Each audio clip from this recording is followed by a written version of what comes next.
Le monde est formé d'une multitude de cultures, de pays et d'êtres humains différents. En dépit de toutes les différences, ceux-ci ont toutefois un point important en commun. Tous les êtres humains naissent libres et égaux en dignité et en droit.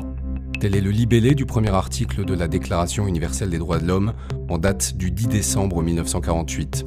Au fil du temps, les droits de l'homme sont devenus l'un des principes fondamentaux de l'histoire de l'humanité. Ensuite, la Déclaration universelle des droits de l'homme établit que tous les êtres humains naissent libres et égaux, en dignité et en droit.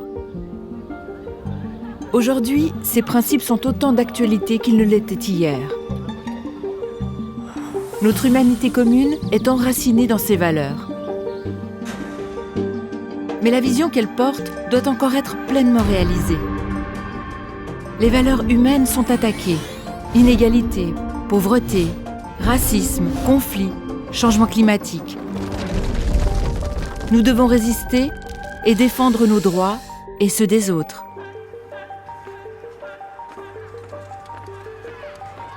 Partout où nous sommes, à l'école, à notre travail ou sur les médias sociaux, nous pouvons tous faire la différence.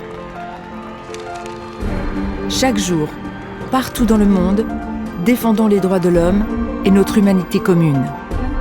Mais que sont en fait les droits de l'homme? Qui est responsable de leur protection? Et sont-ils réellement valables pour tous les êtres humains? On entend par droits de l'homme les droits appartenant à chaque être humain du simple fait de son existence. Les droits de l'homme sont innés. Ils sont valables sans exception pour tous les êtres humains dans le monde entier. Ils sont donc universels. Ils sont également valables pour chaque être humain sans aucune distinction, notamment de race ou de religion, de sexe, d'orientation sexuelle, de couleur, d'âge ou d'autres caractéristiques qui pourraient établir une différence entre les êtres humains. Les droits font partie intégrante du droit international. La charte de l'ONU datant de 1946 contenait déjà des passages consacrés à la protection et à la signification des droits de l'homme. La Déclaration universelle des droits de l'homme adoptée par l'ONU en 1948 fut la première véritable convention internationale conclue en la matière. L'ONU adopta en 1966 deux autres pactes internationaux, dont le premier se rapporte aux droits civiques et politiques et le second aux droits économiques, sociaux et culturels. Ensemble, tous ces instruments forment ce qu'on appelle la Charte internationale des droits de l'homme. Ils constituent le principal fondement juridique des droits de l'homme. À cela s'ajoute toute une série de conventions de l'ONU s'appliquant à des domaines spécifiques des droits de l'homme. Exemple, la Convention de Genève relative au statut des réfugiés, la Convention sur les droits des enfants, la Convention contre la torture et la Convention relative aux droits des personnes handicapées. Mais quels sont les différents droits de l'homme consignés dans ces pactes? On classe souvent les droits de l'homme en 3 générations ou dimensions. La première dimension, les libertés politiques et civiles classiques. Il s'agit par exemple du droit à la vie et à l'intégrité corporelle, l'interdiction de l'esclavage et du travail forcé, la protection contre la torture, la liberté d'opinion, la liberté de conscience et de religion, une large interdiction de la discrimination, ainsi que le droit de vote. La deuxième dimension, les droits de l'homme économiques, sociaux et culturels à l'instar du droit au travail et à une rémunération appropriée, le droit de créer un syndicat, l'égalité des sexes, la protection de la famille, des femmes enceintes, des mères et des enfants, le droit à un niveau de vie approprié, y compris à une alimentation adéquate, le droit de jouir du meilleur état de santé possible, le droit à l'éducation ou le droit de prendre part à une vie culturelle. Les droits relevant de la troisième dimension sont sur les droits de groupe, par exemple le droit à l'autodétermination, le droit au développement, le droit à un environnement propre ou le droit à la paix. Le caractère indivisible des droits de l'homme est un principe important. Cela veut dire qu'on ne peut établir un ordre de priorité entre les droits de l'homme politiques, économiques, sociaux et culturels. Ces droits ne peuvent être mis en œuvre que conjointement. La mise en œuvre des libertés politiques et civiles est subordonnée à l'octroi des droits économiques, sociaux et culturels et réciproquement.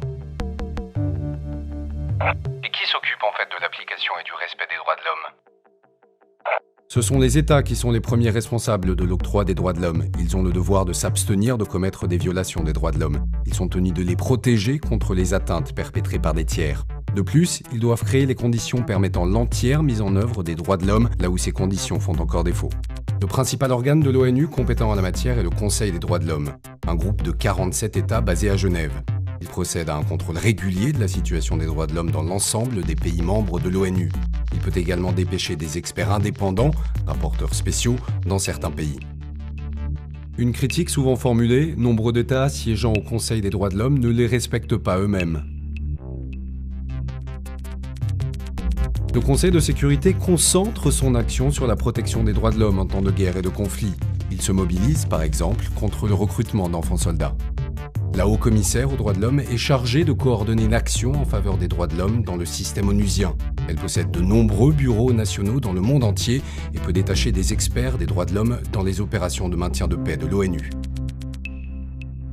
La Cour pénale internationale de La Haye, créée en 1998, c'est la première instance habilitée à enquêter et à prononcer un jugement en cas de graves violations des droits de l'homme tels que le génocide, des crimes de guerre et crimes contre l'humanité. Ces possibilités restent limitées car elles ne bénéficient pas encore du soutien de certains États importants comme les États-Unis ou la Chine. Néanmoins, un premier pas important a été fait. Les criminels de guerre ne peuvent plus être sûrs de s'en tirer en toute impunité.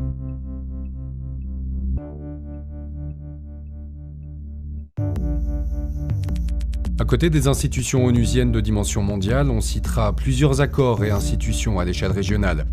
La Convention européenne des droits de l'homme et la Cour européenne des droits de l'homme à Strasbourg. La Charte africaine des droits de l'homme et des peuples. La Convention américaine relative aux droits de l'homme.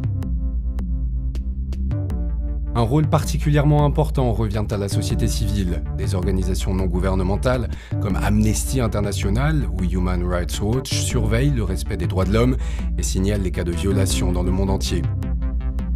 Grâce à leur activité de sensibilisation, elles peuvent faire pression sur les gouvernements. Elles participent en outre au développement des bases juridiques. La création d'instituts nationaux des droits de l'homme revêt également une grande importance car ils jouent un rôle indispensable de gardien des droits de l'homme.